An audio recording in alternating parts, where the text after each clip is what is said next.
I'm Gregory Kallenberg, the Executive Director of the Louisiana Film Prize, and I am here with Anthony Kung, the Director of Flashbacks. That's right. So Anthony, tell us a little bit about your film. Well, it's about not leaving the important things you say to your loved ones, don't leave it to the last minute. I mean, that's really the basic message of the film. And that is broad. That is what? That's broad. It's really broad, but you see, we did it in a rather unique way.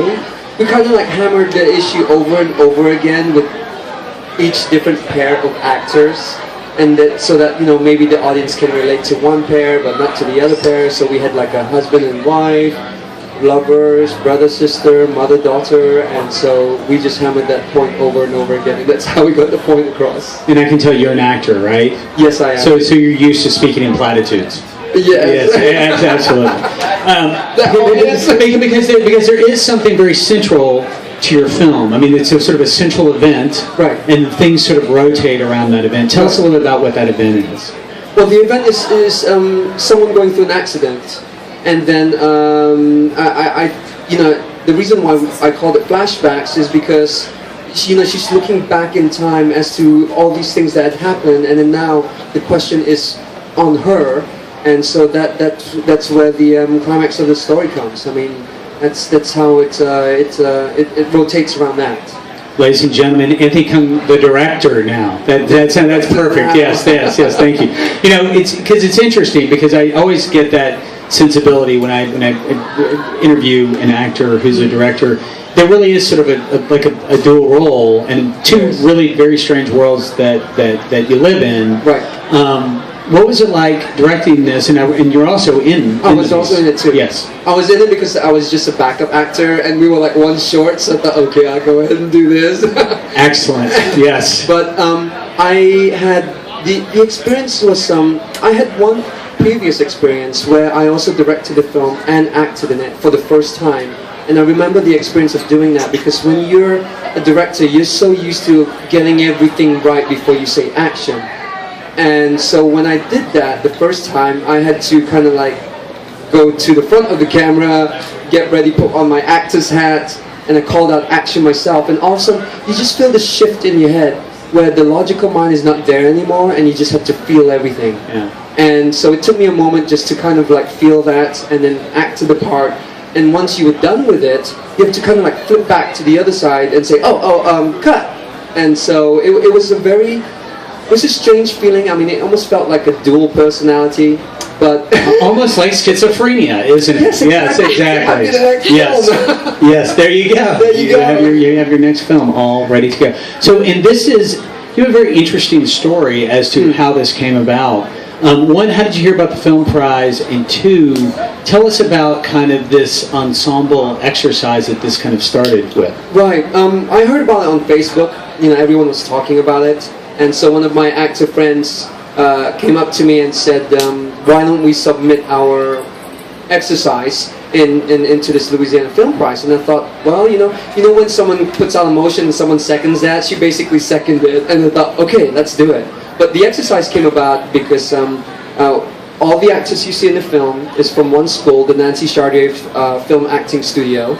And I initially was going to write some material for my actor friends who most of them don't have demo reel material.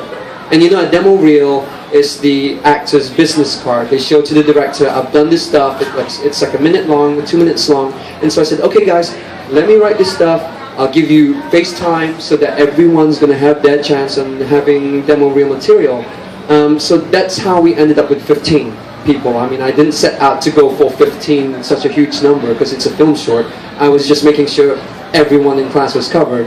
And so that's why we had 15, and it was just purely meant to be an exercise. And when we said, yeah, let's go submit this to the Louisiana Film Prize, you're actually seeing Nancy Chartier's work. She wrote the lines, the 8 lines that you see in the film. I just made it into a story. When I was sitting in the classroom watching the exercise unfold in front of me, I thought to myself, that's like one story after another. It's one scene, the next scene, and the next scene. And so I wrote the script in 2 hours.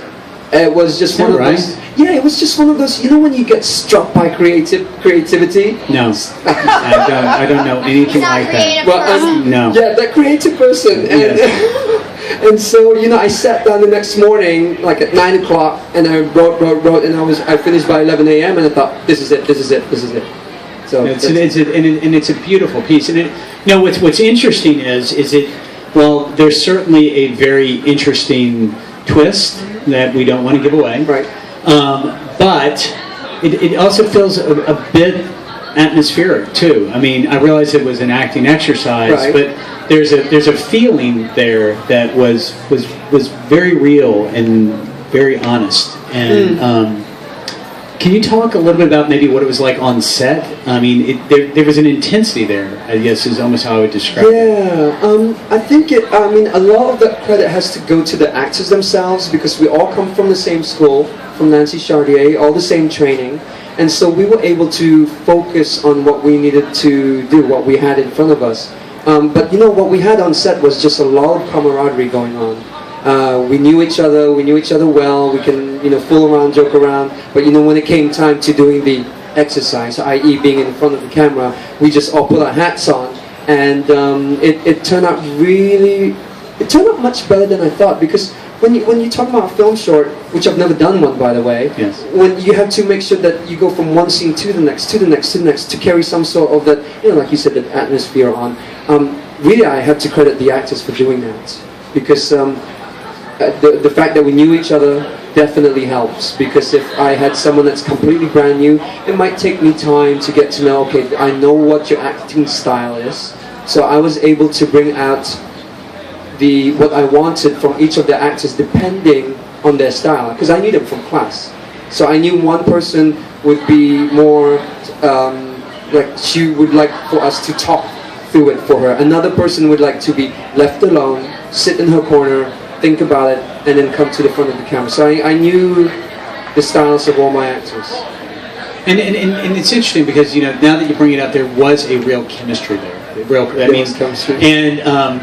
Judging from the production pics, it looked like a big party in between takes or something. It was It was like you expected there to be a beach behind you and a margarita machine, And it's what's interesting is to see that juxtaposed against a fairly serious piece. Yeah, and it's funny because I know the actors already.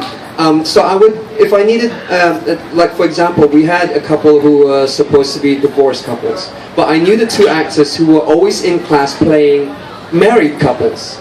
So I gave them a twist. I said, okay, now you guys are not married. I want you to be divorced. But I also knew that these two had chemistry, and so that's why I want them on there. And as an example, another pair that I asked to play lovers, I knew they used to date. Nice. Nice. So it was like... Way to rekindle that flame. Yeah, I know. Now I know why everybody was smiling in your pictures. Well, I didn't ask them on the first place. I said, guys, I can see you play this. And I knew they dated. I didn't ask them if it was okay, because they weren't dating anymore. But the fact that they used to date told me that these two can play it like they're real lovers. So that's how I kind of looked at it, and just knowing them well enough, because chemistry is important. If you have two actors who don't make it look believable and they're supposed to be lovers or married couples, then it's just not going to come across as real.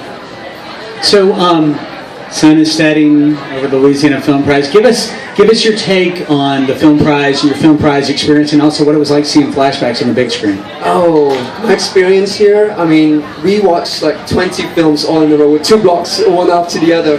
And I'm just so thankful that I got to watch the other 19, because, this is our first experience coming out here. I already knew that there's so much to learn, but actually watching the finished pieces up there told me that there's indeed a ton of stuff to learn.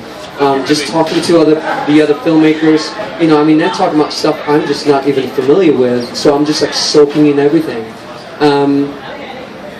What was the other question? Well, I was wondering what it was like to see flashbacks on the big screen. Oh yeah, on the big screen.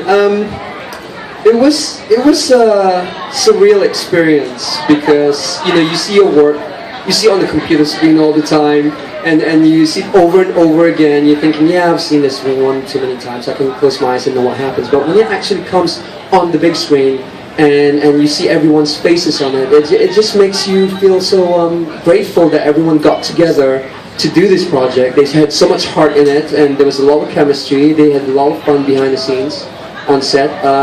We all drove out here from Dallas. We left at 6 a.m. in Dallas. We got to Shreveport at 11. Well, 10 something. And 11 o'clock we started filming.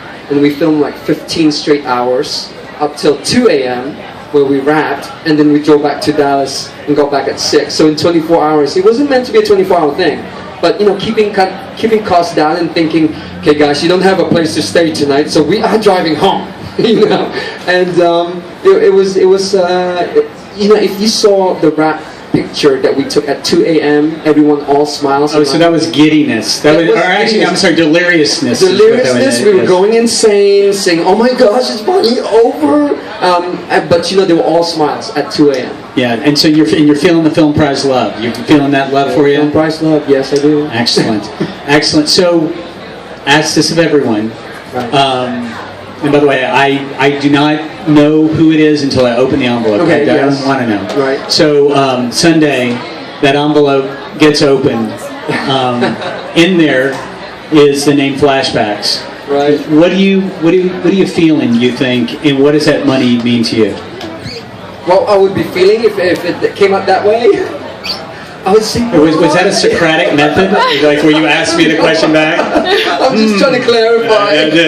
Yes. So I mean, like, what is it? I mean, you know, I just know what it's like to write that check. I'm kidding. No, but it's. But I'm curious. What even more than the money? Right.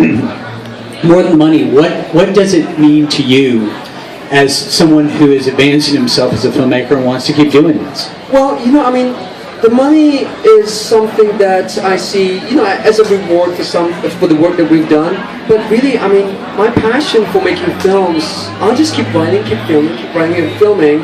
And I know, like, some of the other actors, you know, they say, "Oh my gosh, this is payday for us," and, you know, and then they go to the next project. But for me, you know, I'll get my share too. But I'm already thinking and already have been working on additional scripts. I mean, because being here in the top 20 alone, I've had other people approach me saying, "Would you like to collaborate with me in my script?" And I actually have 5 scripts on my plate now. And before the top 20, I had only just 1.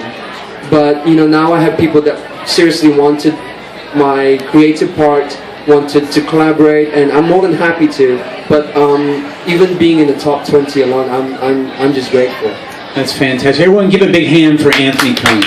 Flashbacks. Congratulations. Good luck. Oh, he has a question. No, Caleb. No, it's Caleb. Go ahead, Caleb. Ask your question. How does this help you with your like your filming experience? Like, how does it help me with my what? How does coming to the film prize help you with your filming experience?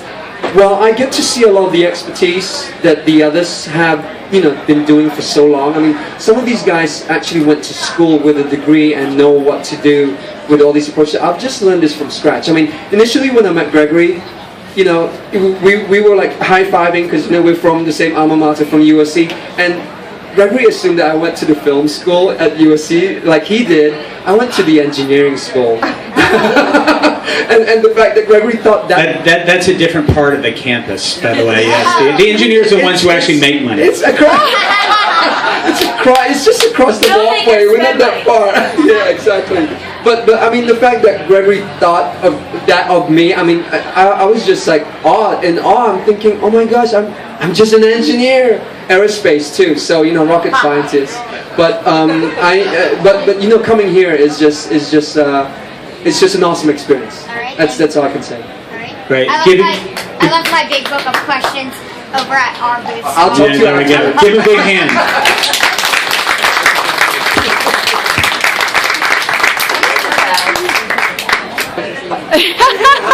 It's good. Good job. Good job. Good job. Did it take everything? Yes, I think so too. Oh.